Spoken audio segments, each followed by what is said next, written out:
You wouldn't think evil could hide behind rose bushes and white fences. But on the quiet street of Maple Grove, evil wore pearls, carried a clipboard, and called herself the HOA. The morning sun painted every house in gold. Sprinklers hissed, dogs barked, and wine chimes danced in the breeze. Everything looked perfect until you looked closer. That's when you'd see her, Karen Whitmore.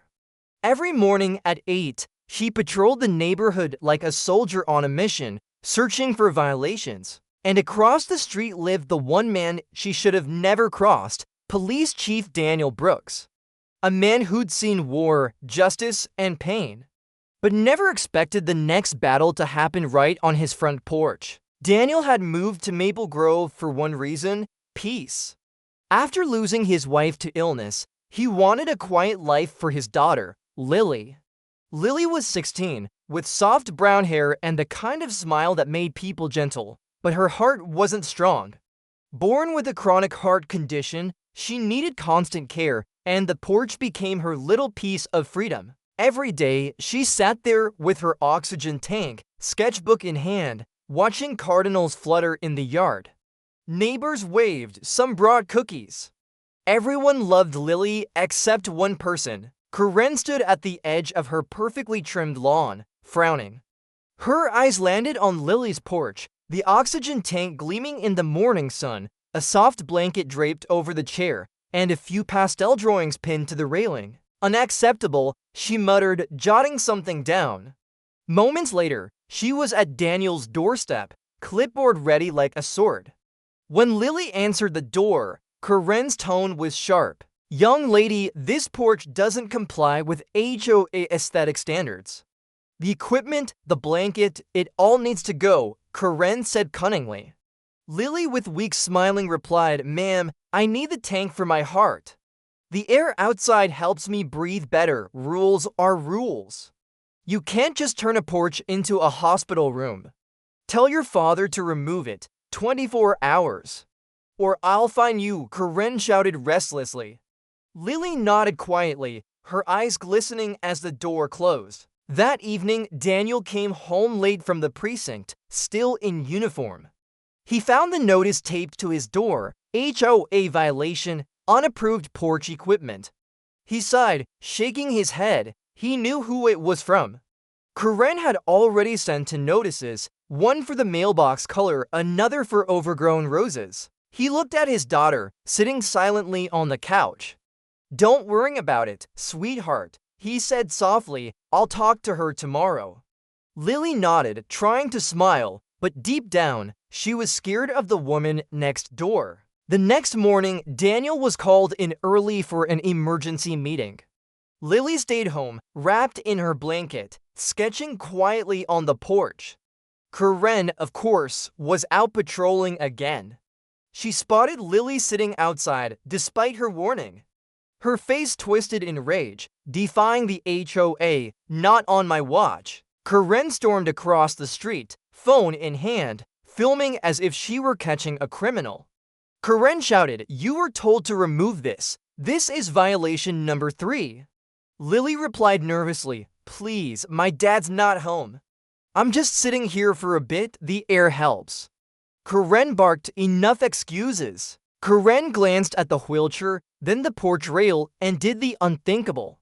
From her tote bag, she pulled a small metal chain, the kind used for dog leashes, and looped it through the wheelchair handle, locking it around the porch railing. Lily gasped, eyes wide in disbelief. Lily begged with tears in her eyes, what are you doing? Please, let me go. Karen shouted rudely, maybe now you'll stay put until your father learns to follow the rules. Karen walked away, muttering about entitlement and law enforcement privilege, while Lily sat frozen, the chain clinking softly as tears streamed down her cheeks. Minutes passed, the sun rose higher, her breathing grew shallow. By the time a neighbor found her, Lily was pale and trembling, trapped and terrified. When Daniel's cruiser pulled into the driveway, he noticed the small crowd gathered outside. His heart stopped. He saw Lily clutching her chest, paramedics helping her breathe. Lily, he sprinted across the yard, dropping to his knees beside her. The paramedic said calmly, "She's stable now, sir. She's shaken, dehydrated, but she be okay." Daniel grabbed the chain and asked, "Who did this?"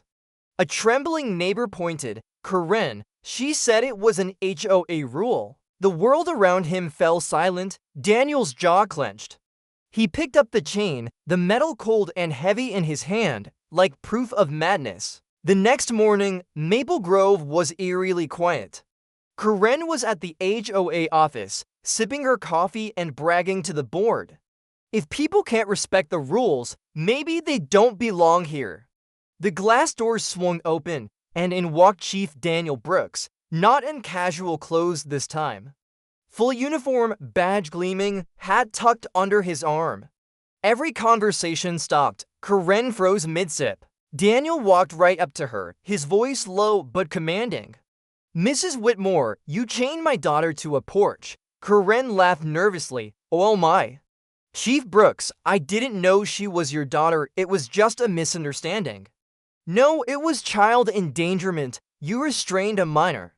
You interfered with medical equipment. You could have killed her." Karen stammering, "I didn't mean any harm." Daniel replied, "You didn't need to mean harm. You just needed to follow the law." He pulled a small notepad from his pocket, the same kind used for arrest reports, and began writing. The board members sat frozen, eyes darting between them. Daniel came confidently. "Karen Whitmore, you're under arrest for unlawful restraint and reckless endangerment." Karen's coffee cup hit the floor, shattering as two uniformed officers entered the room. Karen trembling, "Wait, this is a mistake. I'm the HOA president." Daniel coldly replied, "You're a danger to my community." As they escorted her out, neighbors peeked from office windows, watching the woman who once ruled the street now begging for mercy. The story spread like wildfire. Within days, the HOA board faced public outrage. Homeowners demanded change, lawsuits followed, and Karen's name became a warning across the county. Lily, recovering at home, began painting again, this time with brighter colors. Her favorite painting?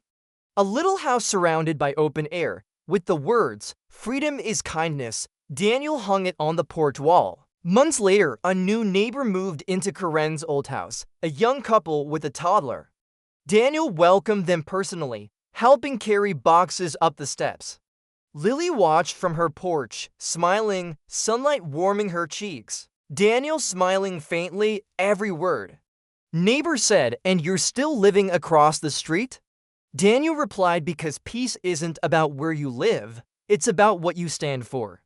The camera would slowly pan upward, sunlight filtering through trees as the sound of children laughing fills the background. In the end, Karen learned the hardest way that power without compassion is corruption. She thought the HOA made her untouchable, but she forgot what true authority looks like. And Daniel, he proved that sometimes the greatest justice isn't delivered in court, but on the doorstep of your own home. Because when a bully hides behind rules, a good man reminds them what the law really means. So the next time someone waves a clipboard in your face, demanding compliance, remember, rules mean nothing without humanity. And if you ever find yourself across the street from a police chief's daughter, you might want to think twice before picking that fight. This was the story of HOA Karen, the day she chained kindness and set justice free.